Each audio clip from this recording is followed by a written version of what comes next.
Hello bachchon, let's read this question, and the question says that the diagram given alongside shows a ray of light entering a rectangular block of glass. Part A, copy the diagram and draw the normal at the point of entry. Part B, draw the approximate path of the ray of light through the glass block and out of the other side.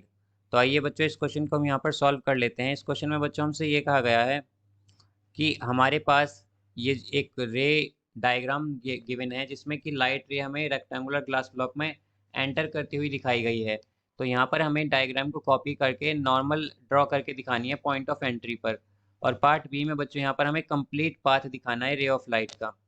तो इस question में जो बच्चों हम की concept use करेंगे, की concept वो हम यूज़ करेंगे यहाँ पर refraction of light, refraction of light, refraction of light, refraction of light. तो आइए बच्चों अब इसका हम डायग्राम देख लेते हैं। तो अगर बात करें बच्चों हम पार्ट ए की, तो पार्ट ए में हमारे पास क्या है, जैसा कि हम देख सकते हैं कि एक रेक्टेंगुलर ग्लास ब्लॉक है हमारे पास कुछ इस तरह से। ये हमारे पास एक रेक्टेंगुलर ग्लास ब्लॉक है और यहाँ पर एक बीम ऑफ लाइट इस तरह से एंटर कर रही है इसमें। तो बच्चों क्या होगा, हमारे पास यहाँ पर एक नॉर्मल बन जाएगी, यहाँ पर हमारे पास नॉर्मल बनेगी। अब आइए बात करते हैं हम यहाँ पर पार्ट बी की। और बच्चों पार्ट ए में केवल हमें यहाँ पर पॉइंट ऑफ एंट्री पर नॉर्मल ही ड्रॉ करके दिखानी थी, तो हमने यहाँ पर शो कर दिया है। अब पार्ट बी में क्या होगा बच्चों, यहाँ पर कि हमारे पास इस तरह से एक रेक्टेंगुलर ग्लास ब्लॉक है, जैसा कि हम यहाँ देख सकते हैं कुछ इस तरह से। तो यहाँ पर हमें कहा गया है कि एक बीम ऑफ लाइट इस पर जब एंटर करती है यहाँ पर, तो हम जानते हैं कि एक नॉर्मल बनेगी हमारे पास यहाँ पर।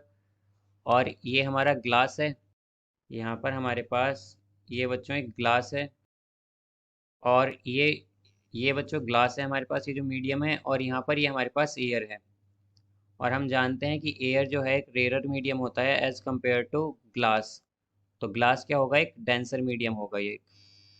और जैसा कि हम जानते हैं बच्चों, जब भी एक रे ऑफ लाइट डेंसर से रेयर मीडियम में जाती है तो वो क्या करती है, नॉर्मल के टुवर्ड्स बेंड कर जाती है। तो बच्चों यहाँ पर क्या होगा, देख सकते हैं हम, एयर जो है रेयर मीडियम है और ग्लास डेंसर मीडियम है। तो यहाँ पर हमारी रे ऑफ लाइट नॉर्मल के टुवर्ड्स बेंड कर जाएगी, मतलब ये कुछ इस तरह से बच्चों यहाँ पर हमारे पास बेंड करेगी। और यहाँ पर दूसरे फेस पर जब ये एंड यहाँ पर इंसिडेंट करेगी तो यहाँ पर भी हमारे पास एक नॉर्मल बनेगी, यहाँ पर भी हमारे पास बच्चों एक नॉर्मल आ जाएगी। और जैसा कि हम देख सकते हैं कि यहाँ पर हमारे पास एक नॉर्मल बनेगी अब। और अब जैसा कि हम बच्चों जानते हैं कि अब हमारी रे ऑफ लाइट क्या कर रही है, डेंसर से रेयर मीडियम में आ रही है। तो जब भी रे ऑफ लाइट डेंसर से रेयर मीडियम में आती है तो वो नॉर्मल से अवे बेंड करती है। तो ये कुछ इस तरह से बेंड कर जाएगी बच्चों, कुछ इस तरह से बेंड कर जाएगी बच्चों यहाँ पर। तो ये इसका बच्चों कंप्लीट पाथ होगा। I hope you understood it well. Best of luck.